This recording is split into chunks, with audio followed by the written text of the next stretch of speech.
আওয়ামী লীগ এখনো সাপোর্ট করছেন মনে মনে তাদেরকেও বলে দেই ভাই, যে এই যে আপনাদের এই যে ফ্যাসিস্ট খুনি হাসিনার যে অটিস্টিক ছেলে সজীব ওয়াজেদ জয়, ও যে এত গল্প করছে,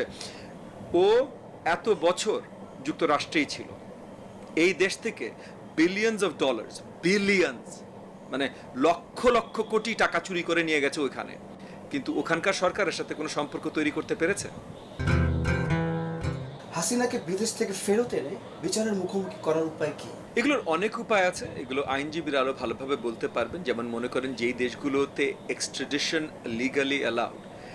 সেই দেশগুলোতে উনি এখন হাসিনা কোন দেশে পলাতক ফাইনালি পালান এটা তো আমরা জানি না, বাট সেই দেশের সাথে যদি সেই দেশে যদি দেশের আইনে এক্সট্রাডিশন অ্যালাউড থাকে, তাহলে তখন আমাদের নিজেদের আগে আমরা সেটেল করে নিই আমাদের এই মুহূর্তে আমাদের দেশের গণতন্ত্র ফিরিয়ে আনা এবং তারপর দেশের সংস্কার, এইটা